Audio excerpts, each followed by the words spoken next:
পৃথিবীর ইতিহাসে সবচেয়ে বিশ্বাসঘাতক জাতি ইসরায়েল। নবীদের হত্যা করা থেকে আল্লাহর অবাধ্যতা, হেন অপকর্ম নেই যা এই জাতির ইতিহাসের লেখা নেই। সময়ে এরা মজলুম ছিল। ইতিহাস সাক্ষী প্রথমবার তাদের জুলুম থেকে মুক্তি দিয়েছে মুসলমানগণ। এরপর ক্রুসেডরের বর্বরতা এবং এরপর থেকে প্রত্যেক সময়ে নির্যাতিত ইহুদিদের ছায়া দিয়েছে মুসলমানরা। কিন্তু বিশ্বাসঘাতকতা যে তাদের ইতিহাসে, অস্তিত্বে, রক্তে, শিরায়, অস্থিমজ্জায় জড়িত। যেখানে তারা নবীগণের সাথে ইনসাফ ওয়াফাদারি করেনি, আজকের দিনে মুসলমানদের সাথে কিভাবে তারা ইনসাফ করবে? এই ইহুদি জাতিকে হাড়ে হাড়ে চিনতে পেরেছিলেন মুসলমানদের শেষ অভিভাবক সুলতান আব্দুল হামিদ খান সানি রহমতুল্লাহি আলাইহি।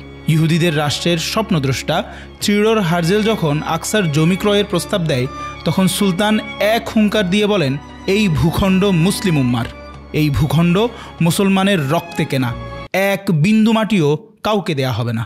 তাহলে ইহুদিরা ফিলিস্তিনে আসলো কিভাবে? দ্বিতীয় বিশ্বযুদ্ধে যখন ইংল্যান্ড কোনোভাবেই জার্মানিকে হারাতে পারছিল না, তখন গ্লিসারিনের বিকল্প হিসেবে অ্যাসিটন পদার্থ আবিষ্কার করে পর্যাপ্ত পরিমাণ অস্ত্রের ব্যবস্থা করেছিল ইহুদি বিজ্ঞানী চিম ওয়াইজম্যান। তৎকালীন ব্রিটিশ প্রধানমন্ত্রী ডেভিড লয়েড জর্জ তা ব্যবহার করে প্রথমবারের মতো জার্মানিকে পরাজিত করেছিল। তখন তার উপহারস্বরূপ বিজ্ঞানী চিম ওয়াইজম্যান নিজের জন্য কিছু না চেয়ে সমগ্র ইহুদি জাতির জন্য একটা ভূখণ্ড চায়, আর জায়গা হিসেবে তাদের ধর্মীয় পুণ্যভূমি বেথেলহাম তথা বর্তমান জেরুজালেম ছিল তাদের পছন্দের শীর্ষে। আর সেই জায়গাটিই ছিল ব্রিটিশ শাসনের একটি ভূখণ্ড।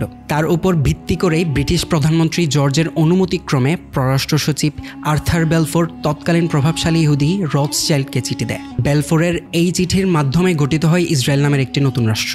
অন্য দেশের ভূখণ্ডে অন্যদের জায়গায় কোনো অধিকার না থাকা সত্ত্বেও শুধুমাত্র কলোনি হওয়ার দোহাই দিয়েই একটি রাষ্ট্র গঠনের আদেশ দেয় ব্রিটিশ কর্তৃপক্ষ। সেখান থেকেই শুরু হয় ইহুদিদের ষড়যন্ত্র, দখলদারিত্ব ও হত্যাযজ্ঞ। ততদিনে খেলাফতে ওসমানিয়ার সমাপ্ত হয়, আর তখন থেকেই শুরু হয় মুসলমানদের বিপর্যয়। যে ফিলিস্তিন মুসলমানদের ছিল, আজ আমরাই সেখানে উদ্বাস্তু। সারা দুনিয়ার চোখে নিজের ভূমি রক্ষাকে সন্ত্রাসী কর্মকাণ্ডের নাম দিয়ে দেওয়া হয়। অন্যায় অত্যাচারের তীব্রতার পরিমাণ বর্ণনা করলেও অন্তরাত্মা কেঁপে ওঠে। দখলদার জায়নিস্টদের বোমা বারুদে পার পায়নি সদ্য জন্মানো শিশুটিও। রক্ষা হয়নি যুবক সন্তান থেকে বৃদ্ধ মা বাবার জীবন। নারীদের ইজ্জত তো লুণ্ঠিত হয়েছে দেদারসে, তবুও তাদের ইমানের জজবা কমেনি একটুখানিও। ঠায় দাঁড়িয়ে আজও তারা আমাদের শিক্ষা দিচ্ছে কিভাবে দিনের জন্য, মিল্লাতের জন্য কোরবানি দিতে হয়। আজ নিজেকে প্রশ্ন করি, গাজার উপর এই নির্যাতন চলছে, কিন্তু আমাদের ভূমিকা কি? আমরা বাংলাদেশের সাধারণ মানুষ হৃদয়ের গভীর থেকে গাজার পাশে দাঁড়িয়েছি। আমরা সাধ্যমতো খাদ্য ও চিকিৎসা সরঞ্জাম পাঠিয়েছি।